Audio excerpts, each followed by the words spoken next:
Well, crop circles are a great way for an interaction of extraterrestrials. Very ethical. Because nobody has to look. You know, there's nobody hurt. The crops actually grow better next season. There's nothing damaged. It's very, very soft touch.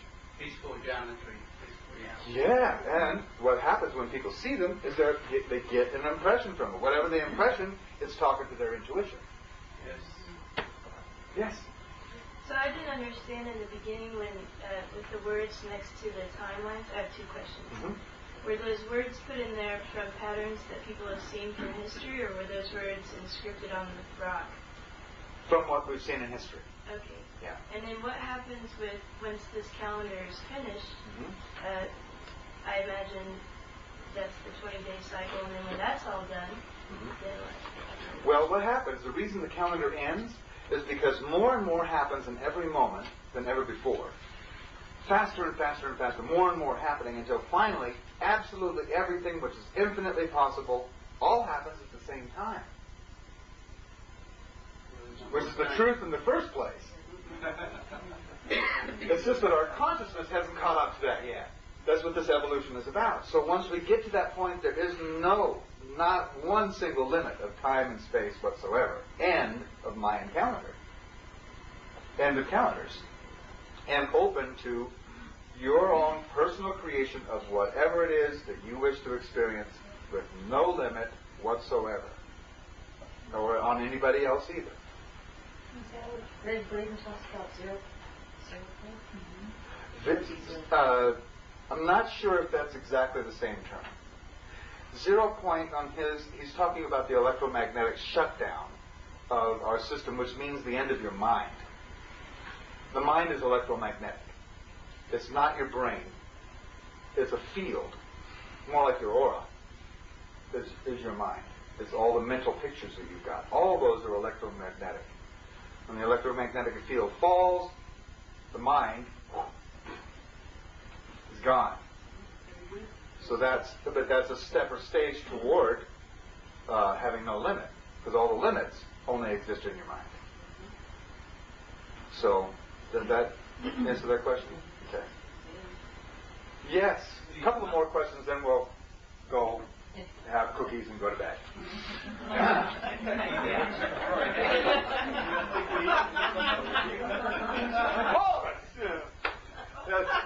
Did the Mayas receive information of what was the creation purpose? Do they know what was the creation purpose, or they just were given the calendar? The Maya that I have met with, in the current living Maya, they didn't have to me, didn't present a clear idea of that. They knew that they have the pattern and that the prophecies are important. They knew that they could predict what was going to happen. And that seems to be where their consciousness right now is mostly focused, is on providing the warnings of what might happen, or what is going to happen in the future. It seems to be most of their focus. Now another question, did they have any type of connection with other civilizations in their time? I believe so. Like Looking at the sharing inscriptions, yeah, I think so. In fact, it looks like the Mayan civilization came from the Olmecs, and the Olmecs more than likely came from Atlantis. So, along with the people, the Celts and the Egyptians and the Phoenicians. And there's Phoenician ships that are crashed off of the Florida coast.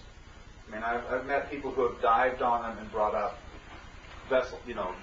urns off the Florida coast. So yeah, there was lots of enterprise. Mm-hmm. This is a general question. I would mention it to you if anybody knows about the super ionized water. Oh yeah, the angel water. Angel water from Drungolo Melchizedek, the Turkish water. I don't know. Has anybody tried that stuff?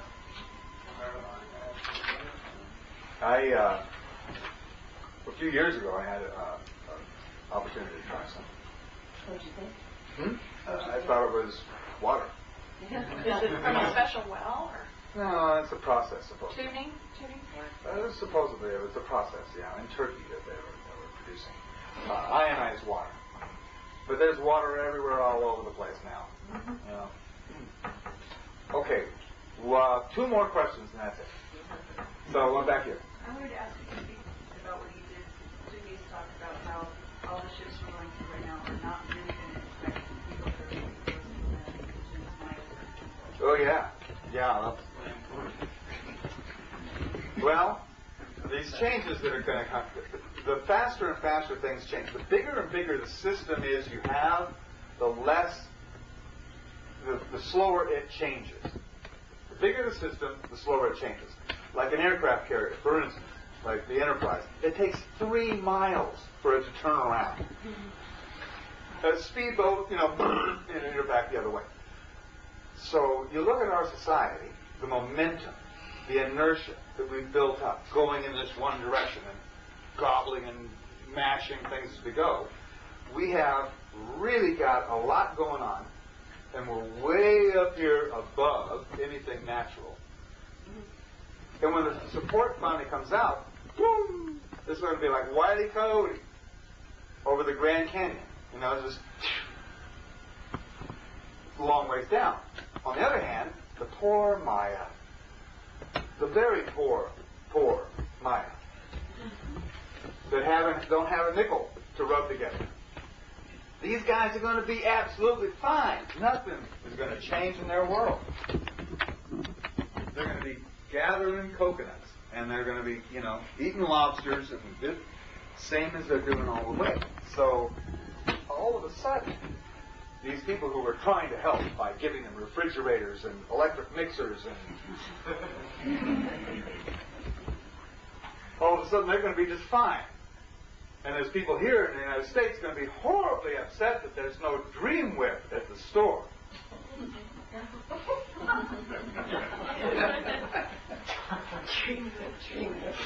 So, yeah, not a lot to worry about on their behalf. Okay, last question. Okay, you go first. Okay. Tamari and miso? Tamari and miso. Right, fermented soy. Oh, yeah. Bad.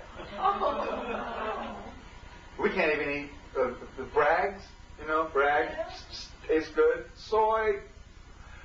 Before, I'm saying this stuff. Okay, now, I'm not a doctor, but at my website are the clinical reports. So don't take my word for it. Go research for yourself. The knowledge is available.